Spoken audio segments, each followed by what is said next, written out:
Joining me is Cameron Milner, former Chief of Staff to Labor leader Bill Shorten, now Director of GXO Strategies, someone who does understand Labor strategies. Cameron Milner, thanks for your time. You've worked at the top of the Labor machine. Can you explain what Albanese's strategy is when he refuses to ban from Australia even terrorist supporters who want to come here? Well, Andrew, it's just bizarre, isn't it? I mean, it's a very strange day in politics when the simplest thing for Albo to say was no to that question about supporting Hamas terrorists. Easy. Instead, he fudged the answer. It's extraordinary. Yeah, but it's not just him. Mate, this has been going on since Sunday. Not a single Labor minister, and a number have been asked about these comments by the ASIO boss, not a single one have said, are you crazy? Of course we won't let terrorist supporters come here. Not one. So it seems to me it must be a policy.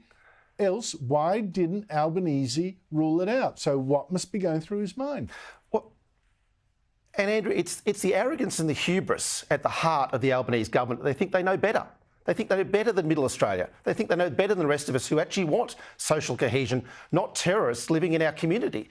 It's extraordinary that they're not secure about the people who are coming from a war-torn but lawless area of the world in terms of Gaza, and what they're expecting Hamas, who, Andrew, not only they're a terrorist organisation who invaded Israel, raped and burnt and took children, took hostages, but they fight a war from hospitals and mosques and schools. This is what Hamas is like.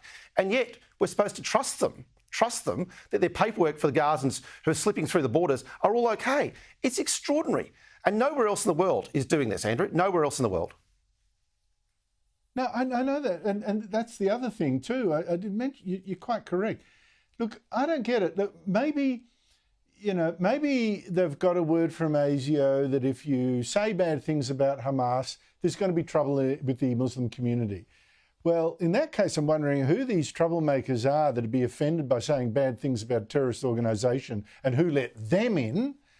But I'd also then wonder, if it's just electoral strategy, we're going after the Muslim vote, how does that make sense when one way or the other that vote will by and large come back to Labor through preferences, but Labor will lose voters in the middle who won't? Well, I think I'll answer that in two parts, Andrew. The Muslim vote in certain seats is huge and is a foundation bedrock for Tony Burke's electorate, Jason Clare's electorate. Labor primary is pumped up with Muslim votes. And so once they leave the Labor Party primary, everything starts to get in play. And the Greens actually, not the Liberals, the Greens are actually a serious threat because the Greens are even further to the left than Tony Burke and Jason Clare on Israel and on Gaza. So the Greens are actually the threat in those seats. But no, I think the real risk is that Middle Australia walks from Albanese. Middle Australia is horrified at the fact that we could have even more domestic terrorism because we've let people in who are Hamas membership holders as Gazan refugees. No, I think Middle Australia is shocked by what they're hearing, and shocked also too that the Prime Minister verbaled the head of ASIO today. I mean, Peter Dutton was on the program earlier, and I think he nailed it, Andrew. I mean, those words were not what Mike Burgess said, and Albo verbaled him in Parliament today. And if you mislead Parliament, but we've seen ministers lose their jobs, particularly under the Howard government, for misleading Parliament. It is that serious. But here's the Prime Minister misleading Parliament, refusing to apologise, and just walks out the building. I mean, how does this work?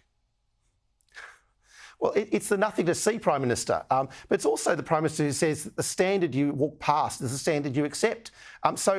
No, in this situation, I mean, $275 on power bills, not delivered. Stage 3 tax cuts, not kept. The voice referendum, just trust me on that. This guy is actually not a great campaigner, Andrew. He's not a great campaigner for Labor. The Labor primary's been going backwards ever since he got into the job. And it hasn't improved his personal numbers or his premiership standing. So I think this guy tries to bluster his way through. I think the guy thinks that we're all not watching what he's saying. But Australians are deadly concerned about Hamas terrorists sneaking into Australia as legitimate refugees, which is why the rest of the world has accepted about 350 people, and we're over 3,000 already, Andrew.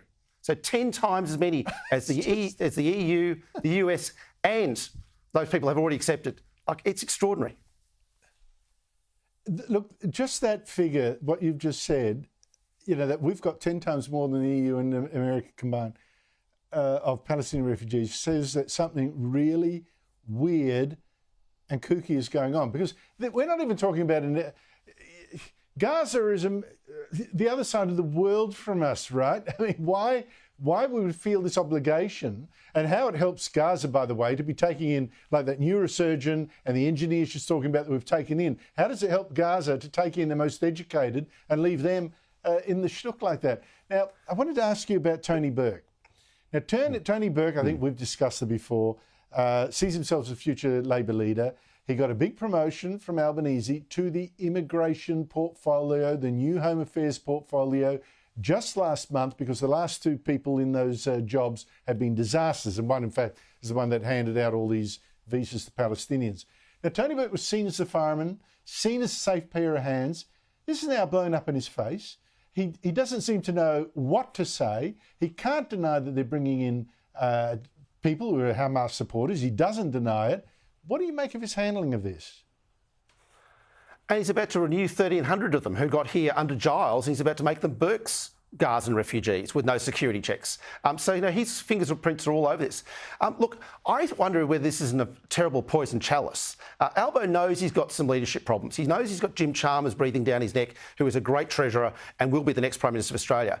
What better way to set up the leadership contest than put Tony Burke there?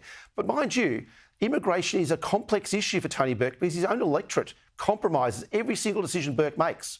Every single decision. Because if he puts more Gazans, more refugees, more Muslim refugees into Australia, his vote goes up. If he denies them, his vote will go down and his seat will become less safe. That said, Tony Burke is involved in one thing, I must say tonight, Andrew. The neighbouring seat of Barton, which is Linda Burney's seat, has a local former MP, a Muslim local MP, who has the numbers for the local vote. But Tony Burke doesn't want him in Parliament. He wants his mate Sam Crosby in Parliament. So it's going to be a stitch-up in Barton because Burke's all fine to get the Muslim vote in Watson, just not allow a Muslim to get elected in Barton. Cameron Milner, thanks for your time.